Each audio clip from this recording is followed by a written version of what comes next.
From Florida's Space Coast, this is Your Career.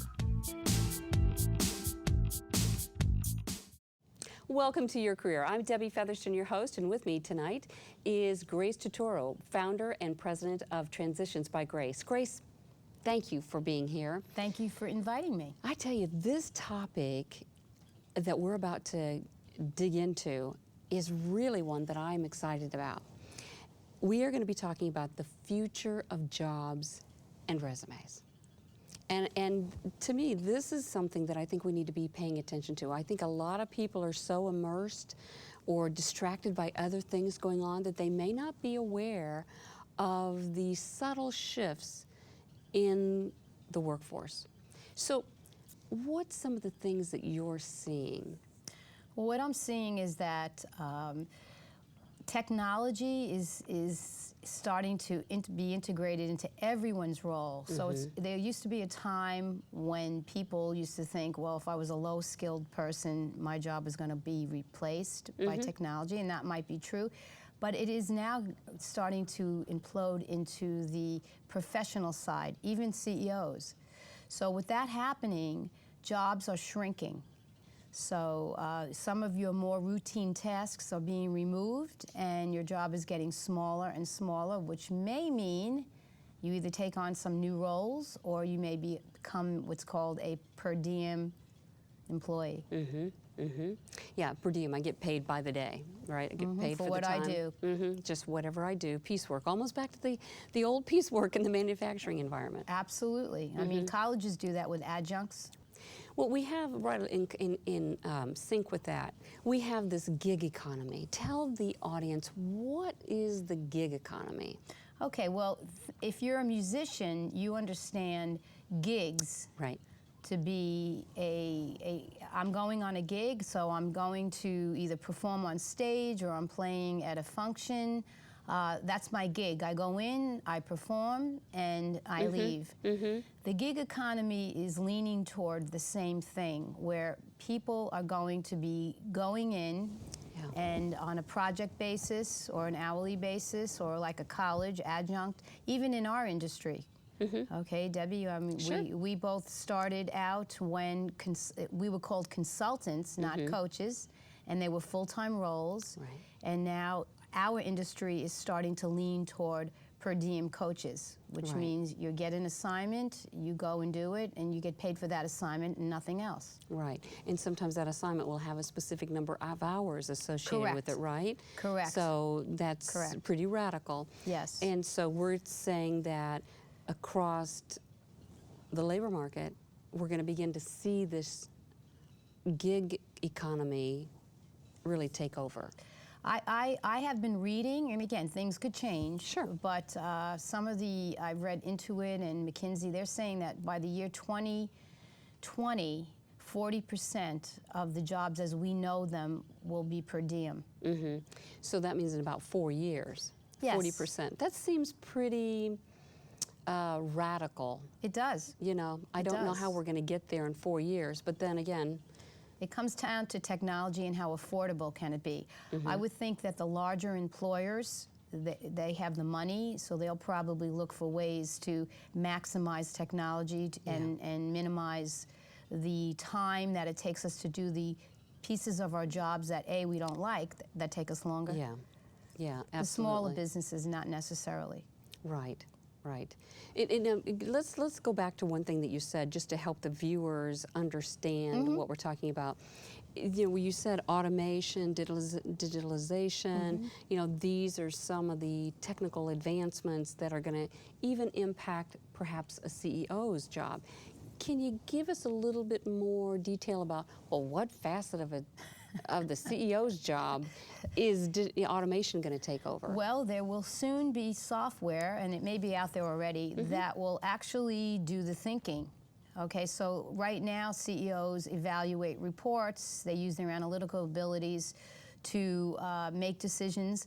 What's going to happen is the software is going to be programmed so that it looks at the components of the decision-making process, and the CEO will get that information. So they don't have to spend the time on all the analysis. So even a CEO or president's job will become smaller, but more specialized. Doctors, Yeah. same thing with doctors. You know, doctors will finally get to do just the job that a surgeon, I just want to walk in, do my surgery, and guess what?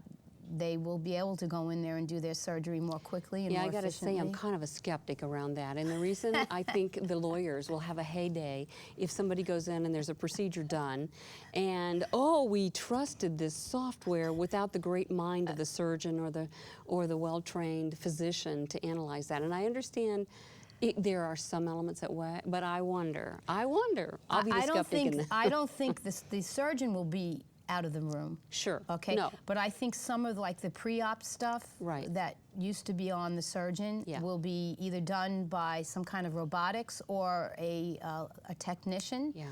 And the surgeon will have to learn to use the technology to do his or her position, work his Right. position better. Right. Well, we are seeing that there is technology introduced into the surgical room, right? Yeah, robotics. Today, sure. robotics definitely are big. So there may be some other facets, but I just had to be the skeptic on that No, one that's because great. to me, you know, I think, you know, if I were going to be driving my, you know, thinking about being a CEO, right, of a company, and am I really going to trust that the analysis was properly done, thoroughly done, that there wasn't some other dot that needed to be connected?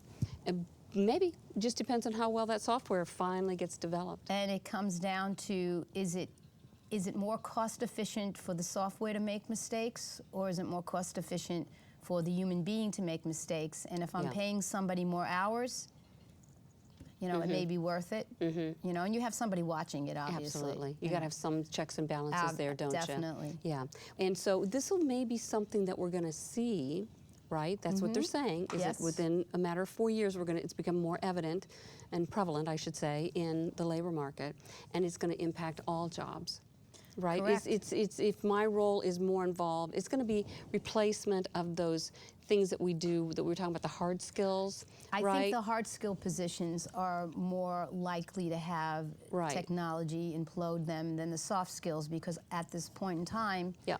and that could change, a robot doesn't have emotion. Right. And sometimes you need to use those soft Yeah. skills, emotional intelligence, communication, selling. Yeah. You need that. Yeah, absolutely. Well, that's been very interesting.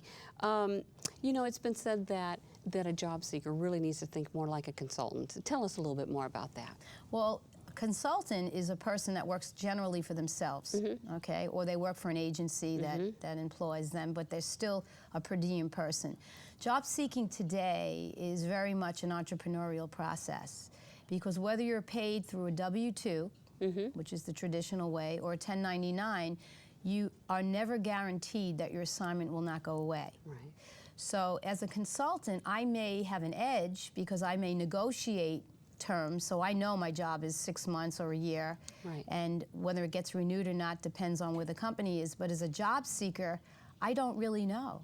I Yeah. mean, I can take a W-2 paid position, and 6 months down the road, or a year down the road, or 10 years down the road, that position goes away. So you really need to think like a consultant and always know again, we go back to niche, which is a specialty. Know where your audience is, so that if you do lose your position, you're ready, just like a consultant, you know who your audience is, and you can get right back on, as they say, Yeah. the horse again. Yeah, absolutely. And I find that a very interesting parallel, right? That, you know, as a job seeker, I need to be thinking more like a consultant. What that says to me is that I need to be I need to be asking more questions. I need to be curious and discover what are some of the needs in the market, what are some of the issues in the market, what are some of the changes, and why are those changes being there. So getting into the trends and the business shifts, and just really trying to analyze and understand it. So really just helping them instead of, right, so they have a sense of ownership. Yes, and I think companies are looking for that. They're not looking for individuals who you have to handhold through the process. They really don't have time for that. Yeah. So if you already think like a consultant, consultants are not looking to get handheld. Yeah. No, they know what they definitely have not. to do. They go in with their expertise. They speak about it. They tell you what it's going to cost you. They price it out for you. They tell you what your return's going to be, approximately when you will get the return. They leave you their brochures. What does it sound like? Yeah. Sounds like a job definitely seeker. a job seeker. Well, consultants are Yes. looking for the next opportunity always. Yes, Right? So that's a always. logical connection Absolutely. that you make there.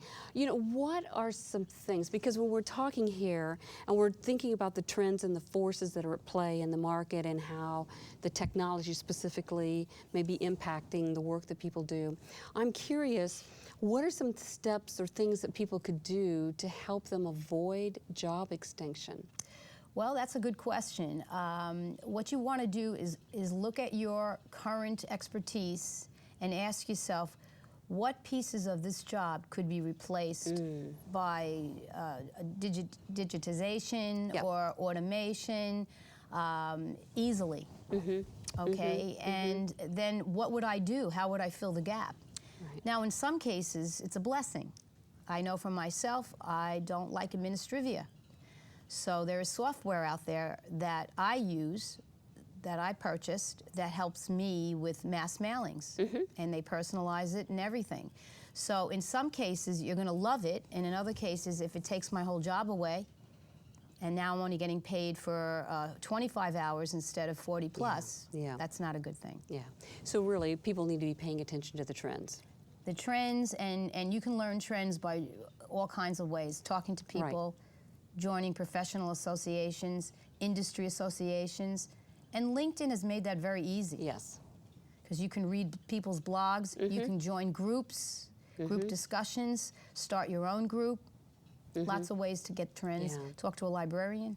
Now, how can somebody really go about assessing the level of risk that they may be at in terms of losing their job because it's being replaced by automation or some other technology?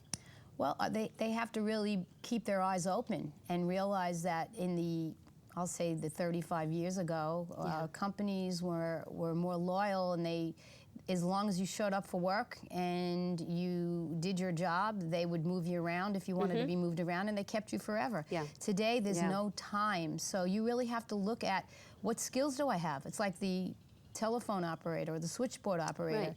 I'm sure those people never thought that their jobs would go away, but Right. they have. Yeah, the great days. So paying attention, listening. I think of it this way: don't have your head in the sand. Really pay attention to all the messaging that comes through the corporate line of communication. You know, talk to people, and like you said, get out of the office and talk to people that are working for competitors. You know, get through to those professional association meetings and understand what's really happening. Make friends with information technology people. Right, Okay? right. They know what's coming, and if you see, if they're developing an application that's going to replace something, Right. and that something is part of your job, you know, listen.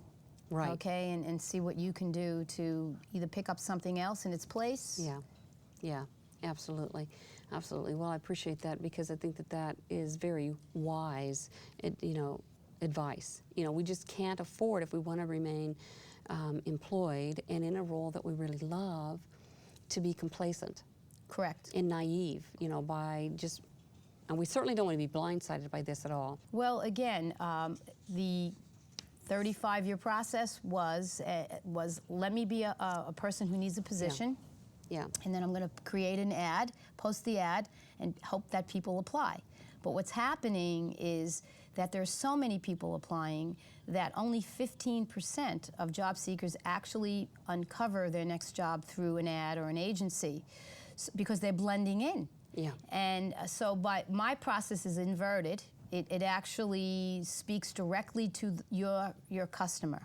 So if I know that job seekers are having difficulties getting responses to ads, I know that I have to teach them a process that keeps them away from ads.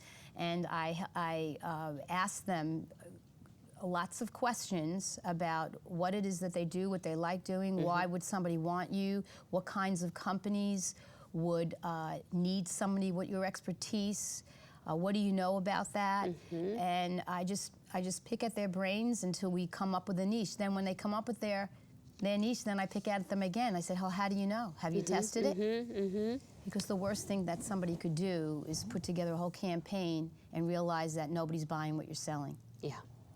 Well, so we're really encouraging people and coaching people to be more future focused, right? If they're really going to be successful and loving the work that they do, right? They need to research. I refer people to, there's really good sites for free out there like ONET.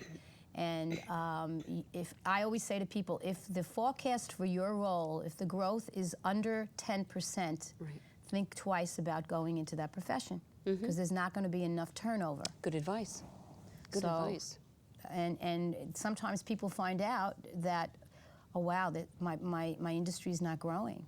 Right. And I think a big part of this is, as we're looking into the future, is that people have to understand that whether they're a top performer or not, that they need to be visible.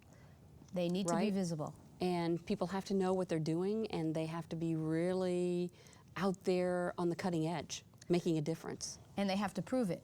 That's exactly my point. Right. Right. That they have to have the accomplishments to support what they say they want to do. Exactly. And by the way, you could look at professions that are not necessarily office quote unquote. I mean, there are a lot of trade professions that technology isn't going to probably hit at least right away, like hair salon stylists. Yeah, I don't think I'm having a robot cut my hair anytime. No. I have enough trouble with human beings trying to cut my hair. That's right. Exactly. Yeah. So, and some of those roles, even if a computer replaces some pieces of your job, they need leaders that can manage all of that. Right. So it's going to force skills changes. Absolutely. So how are these changes going to affect the resume? Your resume has to be, like again, prove that you are what you say you are. And the resume, I wouldn't rely too much on the resume. I would use your profile, but resumes can be... The LinkedIn profile? Yes, LinkedIn is primarily the best profile to use. That's where the business to business. But resumes are getting more creative. They're becoming shorter. They're not focusing on people's entire work history, because again, something I did 20 years ago, great, but I'm not hiring you, Grace, for what you did 20 years ago. It could be a mentionable, but it'll also date you, and if you're worried about being dated, you don't want to list that. You want to list only relevant positions. Right. And they're using creative ways to get the resume, like infographics, links to videos of your resume. So you got to think differently about the resume. Yeah. So what happens if an employer is asking for that individual's resume before, a little prematurely in the job seeker's mind? That's a good question. If you're filing applications or filling out applications is what I meant to say. Certainly.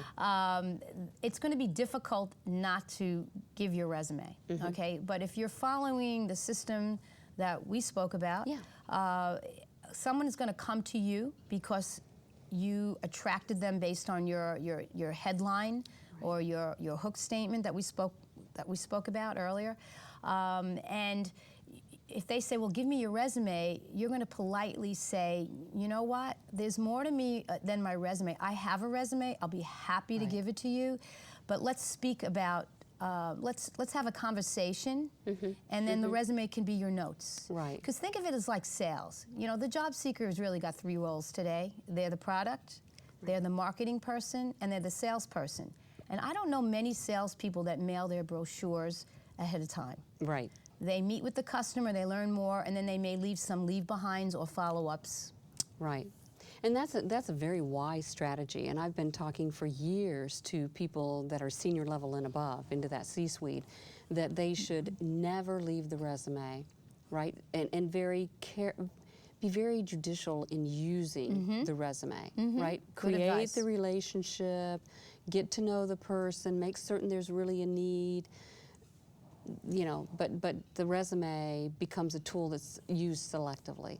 Absolutely, it's a leave behind. It's part of your collateral. It's a part of your collateral. Yeah. And I have other strategies for collateral. It's definitely part of your collateral, but it's not really the prime focus anymore. Yeah. Because as a hiring person, I don't want to read everything. I want you to tell me. Please tell me. Let's look at the profile. A lot of what you're going to be selling about you will be in the profile, and you, as the job seeker, need to be able to ask the hiring managers or the person calling you questions too, to better qualify and better link your product or you to their needs. Yeah, yeah. Well, that's a very good point. So since the resumes are still required today, right? What do you suggest that a job seeker does to really make certain that that resume, kind of punch it up a little bit, make sure it really stands out? Okay, I have my own format that I use, but I'm not locked into any format. I like to let the job seeker be as creative as they need to. Is there specific categories of information that you would put on that resume? Yes, I would put my summary, which explains is my promise. I add some bullet points under the summary that demonstrate what your skills are and how you will be using them. So that's all part of that promise, okay? And then I back it up with the proof. And the proof may only be in your last job. It may be the last 5 years. Right. Because the goal of the resume, short, a lot of white space, easy to read, because I don't know about you, but I've gotten 5, 6 page, 10-page resumes from people, especially people in education. Yes. And I just cut to the chase. Well, they call it a CV. Oh, God. It's very difficult to streamline them. Right, right.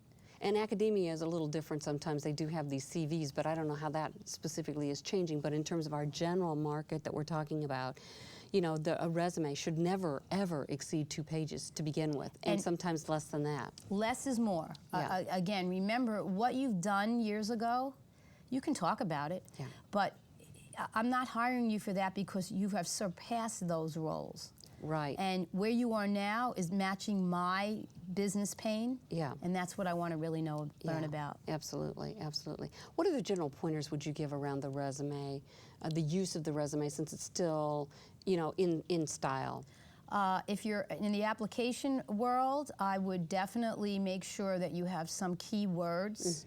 And how do you find keywords? Well, you can read job descriptions. And what are keywords? Let's go Keywords back would to that. be, good question. Keywords would be what you know the job terminology, right? Terminology that the employer is going to be looking for. It could reflect a skill set, a knowledge, a competency, which is an area of expertise, right? Absolutely. And if you stay with the industry, generally every company in the industry is going to use the same terminology, so that should make it easy. And you don't want to just throw them on a page. You want to incorporate them into your bullet points and into your sentence structure. Right, and some variation on those terms I think is important as well. Yes. Because what we're finding with the software that's being used to scan those, that it's, you know, talk about automation. Software doesn't link words together. They don't interpret. It either is there or it isn't. That's why, again, the application process is really not the way to go. Definitely not. It hasn't been for years, quite honestly. And people go that route because they believe they're doing something. Yeah. I applied to 20 jobs today. I did my work. Right. Not enough. No, because how do you follow up with those applications? You know, is there a way to follow up? And it's all about the networking, the relationship, and the connections, right? Correct. So, and as we begin to look at the future, you know, the face of future work, it's going to change. And the way that we look for a job is going to radically change, it has sounds to. like. I mean, it has to change. I can't believe it hasn't changed already. Yeah. So talking about that, you know, as we're looking at and discussing this process of job hunting, in the last couple of minutes we've got Grace, how would you see, what would you say is most important for job seekers to be paying attention to? Always know your customer, know your audience. I can't stress that enough. When somebody says I can go anywhere and I'll do anything, that is not true. It will not give you the clarity you need to promote yourself. And you need to be clear on your benefit. Yeah, absolutely. And people have to be very clear in terms of what they have to offer, right? That's benefited in terms of what you're talking about. What do they Absolutely. bring to the employer? And so that's that list of accomplishments that we talked about. And to your point, integrating that definition of the niche into the summary, followed by those supporting bullets, are critical. The keywords, embedding Critical. that, those are 3 very good recommendations that you give people for customizing the resume. I will just add one more thing about the resume. The promise part needs to be written in the present tense, because if you're thinking like a consultant, you're promising that any company that fits your expertise, this is what I'm going to do for any of my customers. So the top portion of the resume, present tense. Yeah. The proof part of it is in the past. Yeah, there you go.